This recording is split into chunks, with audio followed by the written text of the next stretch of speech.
नमस्कार, स्वागत है आपका द न्यूज़ लॉन्चर पर। मैं हूं अशोक वानखड़े, लेकर आया हूं आपका अपना कार्यक्रम द एक्स-रे। एक खबर है और खबर बिहार की नहीं, महाराष्ट्र की नहीं, बंगाल की भी नहीं, दिल्ली की भी नहीं। खबर बहुत बड़े उद्योगपति की है, जिसे हम सरकारी दामाद कहते हैं, जो सर्वत्र व्याप्त है। लेकिन खबर वॉशिंगटन से है, अमेरिका से। वॉशिंगटन पोस्ट ने एक खबर दी और खबर में ये कहा गया कि जब गौतम भाई अडानी यानी अडानी सेठ वित्तीय तकलीफ में थे, तो कैसा सरकारी महकमा उन्हें मदद करने पहुंचा। खबर पुरानी थी, लेकिन कुछ इसमें तथ्य नए जोड़े गए थे। वॉशिंगटन पोस्ट ने बताया कि खासकर हिंडनबर्ग के बाद से और तमाम जो अमेरिका में भी वारंट इशू हो गए हैं, सुनने में आया है, अभी कंफर्म नहीं कर पाए, रेड कॉर्नर नोटिस भी इशू हुआ है अडानी सेठ को, क्योंकि भारत सरकार जो मंगलयान भेज सकती है, भारत सरकार जो ऑपरेशन सिंदूर पे इतराती है, और इतराना भी चाहिए यदि हमने विजय कमाई तो। भारत सरकार जो अपने आप को विश्व गुरु समझती है, तीसरी अर्थव्यवस्था समझती है, हमारी दिल्ली की सरकार बार बार गुर्राती है, लेकिन इतनी कमजोर है कि उन्होंने अमेरिका से आया हुआ एक वारंट गुजरात भेज दिया। और गुजरात में तो राम राज्य चल रहा है। पिछले 35 साल से बीजेपी की सरकार है और 12 साल से डबल इंजन की सरकार। मोदी जी 3 बार मुख्यमंत्री रह चुके हैं और राम राज्य की उन्होंने नींव ही गाड़ दी, जो अभी तक राम राज्य की ध्वजा फैला रही है। वो इतनी ईमानदार सरकार गुजरात की, वो वारंट पहुंच गया है लोकल लेवल पर अडानी को देने के लिए। बेचारों को गौतम अडानी मिल ही नहीं रहे। क्या करें, गरीब है ना, आंखें कमजोर है, गौतम अडानी दिख नहीं रहे हैं। तो सुना मैंने, चर्चा है कि रेड कॉर्नर नोटिस इशू हुआ है। उसकी अभी तक कंफर्मेशन नहीं आया, लेकिन वहां के कोर्ट में सरकार ने, अमेरिकन सरकार ने बता दिया कि government of India is unable to execute the warrant. Bharat सरकार इस हमने भेजे हुए वारंट को वहां गौतम अडानी को ट्रेस करके नहीं दे पाई। इसके बाद फिर रेड कॉर्नर नोटिस ही बचता है। रेड कॉर्नर नोटिस यदि इशू होता है, तो फिर अडानी सेठ को सिवाय रशिया और चाइना के सिवा बाकी राज्यों में, बहुत देशों में जाना बहुत मुश्किल होगा। लेकिन उनके लिए कहीं जाने आने की जरूरत ही नहीं है। जब पूरा भारतवर्ष और भारत की सरकार उनके चरणों में है, तो इससे ज्यादा और सुख कहाँ मिलेगा। तो जब हिंडनबर्ग रिपोर्ट और बाकी तमाम इन कारणों से विदेशी बैंक दूरी बनाने लगे, विदेशी एजेंसियां जो फंडिंग करती है वो दूरी बनाने लगे, और शेयर मार्केट में भी थोड़ा झटका खा गया। ऐसे में अडानी सेठ की वित्तीय हालत पतली हो गई, और पतली हुई वित्तीय हालत को सुधारने के लिए जो कर्जे लिए वो दे नहीं पा रहे थे, इसके लिए रीफाइनेंस ऑफ द डेप्ट, जो पुराने कर्जे उसको रीफाइनेंस करने के लिए कुछ पैसे की जरूरत थी। ऐसे में जो वॉशिंगटन पोस्ट कहता है, फिर भारत सरकार का नीति आयोग और department of financial services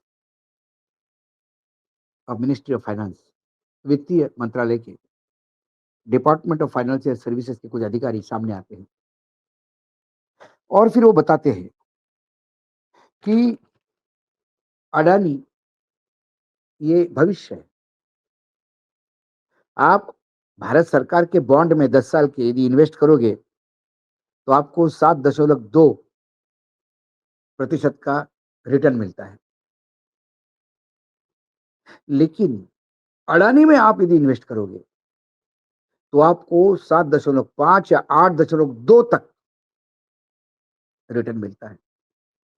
profit का धंधा है ये। पहले जुगाड़ ऐसा बनाया जाता है, पिक्चर बनाया गया। फिर कहा गया कि अडानी का विकास ही देश का विकास है, क्योंकि अडानी ही भारत है, तो उनको मदद करनी चाहिए। फिर अडानी सेठ ने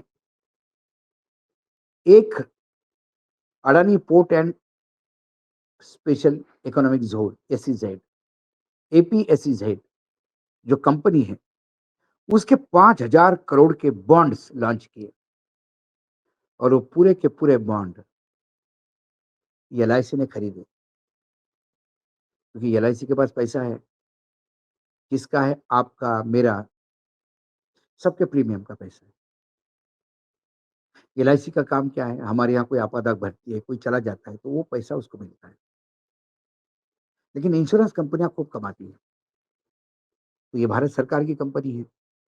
अब वॉशिंगटन पोस्ट ने कहा कि भाई, जब मिनिस्ट्री ऑफ फाइनेंस के अधिकारी और नीति आयोग ने ये पूरा ऐसा पिक्चर बना दिया और एलआईसी को इंस्ट्रक्ट किया, ऐसा वॉशिंगटन पोस्ट कहता है। तो उसके बाद 5,000 करोड़ रुपए सीधा इन्वेस्ट किए। ये भूलते हुए कि बीच में एलआईसी ने जो इन्वेस्टमेंट किया था इसी इसमें, अडानी ग्रुप में, विभिन्न कंपनियों में, उसके चढ़-उतार में एलआईसी को नुकसान भी हुआ। ये जानते हुए कि विदेशी बैंक दूर भाग रहे हैं, ये जानते हुए कि अमेरिका का वारंट सर पे है, ये जानते हुए सारी चीज़ें हैं, एलआईसी को 5,000 करोड़ के बॉन्ड लेने पड़े। अकेला बायर है। शायद देश आज़ाद हो गया तब से ये कभी नहीं हुआ। बाकी जगह भी एलआईसी ने लिया होगा। यूपीए सरकार में भी हुआ ये, एलआईसी ले, ये ले, वो ले। लेकिन पूरा का पूरा 5,000 करोड़ का एक ही ने लेना, ये एलआईसी ने किया और अडानी सेठ को बेल आउट किया। नरेंद्र मोदी का जो नया विकास का मॉडल है, वॉशिंगटन पोस्ट के ने कई देश के बहुत बड़े-बड़े अर्थशास्त्रियों से बात की। उन्होंने कहा कि इंफ्रास्ट्रक्चर डेवलपमेंट लेड विजन, जो नरेंद्र मोदी की विकास की गाथा में सामान्य इंसान नहीं है, देश का इंफ्रास्ट्रक्चर बड़ा करो। पोर्ट, एयरपोर्ट, रास्ते, एनर्जी, अनाज का भंडारण, ये सब अडानी के लिए है। क्योंकि उनके एजेंडे में अडानी पहले है, अंतिम व्यक्ति बाद में, ऐसे कई अर्थशास्त्रियों ने कहा है उसमें, उस रिपोर्ट में। वॉशिंगटन पोस्ट की रिपोर्ट बता रहा हूँ। क्या पीएमओ, नीति आयोग इस पे कोई वक्तव्य करेगा? वॉशिंगटन पोस्ट पे उन्होंने कहा कि हमारे पास डॉक्यूमेंट्स है कि कैसे सरकारी अधिकारियों ने और नीति आयोग ने मिलकर एलआईसी को बोला इन्वेस्ट करने के लिए। क्या सरकार, क्योंकि कल एलआईसी डूब जाएगी तो कुछ नहीं होगा। जैसे सरकारी बैंकें जब तकलीफ में आ जाती है तो सरकार उनको हजारों करोड़ रुपए देती है बचने के लिए, और वो हजारों करोड़ रुपए कोई वित्त मंत्री निर्मला सीतारामन अपनी अंगूठी बेच के नहीं लाती, वो हमारे टैक्स पेयर्स का पैसा है। कल एलआईसी डूबने लगेगी तो सरकार फिर मास्टर स्ट्रोक मारेगी कि सामान्य इंसान को हम डूबने नहीं देंगे, एलआईसी के साथ कईयों का भविष्य जुड़ा हुआ है। और फिर नरेंद्र मोदी सरकार एलआईसी को पैसा देगी बचने के लिए, और फिर हर जगह मोदी जी का स्वागत होगा, मास्टर स्ट्रोक माना जाएगा कि देखो डूबती हुई एलआईसी को बचाया, क्योंकि सामान्य इंसान की कितनी चिंता है मोदी जी को। लेकिन एलआईसी डूबी क्यों, इसके बारे में कोई बात नहीं करेगा। एलआईसी तो सबका इंश्योरेंस लेती है। एलआईसी के इन्वेस्टमेंट का इंश्योरेंस कौन लेगा? भगवान। ये नया चीज, हालांकि बीच में जब ये कांड हो गया ऊपर, मतलब पहली बार नहीं आया ये, तो पहली बार ये पता पड़ा कि ये नीति आयोग और फाइनेंस मिनिस्ट्री के अधिकारी भी इसमें इन्वॉल्व थे कि ये पूरा माहौल बनाने के लिए कि एलआईसी इसमें पैसा दे। लेकिन इसके पहले जब ये मामला बाहर आ गया था, तो राहुल गांधी ने ट्वीट करके कहा था कि पैसा, पॉलिसी, प्रीमियम आपका, सुरक्षा, सुविधा, फायदा अडानी का। तो देश चलाने का खर्चा आपका, टैक्स पेयर्स का, करदाताओं का। उस पैसे पे खेलना और बड़े-बड़े जेट खरीद करके अय्याश ग्रह बन के जीवन की अय्याशी करना। मैं जीवन की अय्याशी इसलिए कहता हूँ कि जहाँ 2 टाइम की रोटी के लिए लोग तरस रहे हैं, 81 करोड़ लोग इस देश में 5 किलो अनाज नहीं रहे तो भूखा मरेंगे। मैं नहीं, मोदी जी कह रहे थे। मोदी जी को मानना पड़ेगा। उस देश में कोई उद्योगपति प्लेन पे प्लेन खरीद रहा है, करोड़ों रुपए इंटीरियर में लग रहे हैं, जो खबरें हैं, तो वो अय्याशी नहीं तो क्या है? अय्याशी के मायने मात्र शारीरिक नहीं होते। ये आर्थिक व्यभिचार नहीं तो क्या है? और ये सारा इसलिए हो रहा है, सैया भय कोतवाल तो डर काहे का। इसीलिए अडानी सेठ बार-बार कोर्ट भागते हैं, कि मेरे खिलाफ कोई बोले नहीं, ये पत्रकार मेरे खिलाफ बोले नहीं। कर नहीं तो डर किस बात का आपको? जब आप कुछ कर ही नहीं रहे तो डरते क्यों हो? कई सवाल है जिसके जवाब किसी के पास नहीं। जब एक्स-रे से मैं देखता हूँ, तो मुझे मेरा बिकता हुआ देश दिखता है। देश की भोली जनता कैसी भ्रमित होती है, इसमें देखते हैं।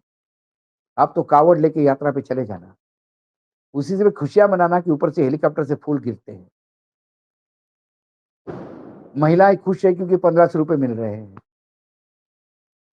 आम इंसान खुश है कि 5 किलो अनाज मिल रहा है। वो भीख को भी प्रसाद मान के ले रहा है और माल कोई और खा रहा है। यही वर्तमान में देश की स्थिति है। आज एक्स-रे में इतना ही। कल फिर आता हूँ किसी विषय के साथ। तब तक के लिए नमस्कार, देखते रहिएगा द न्यूज़ लॉन्चर।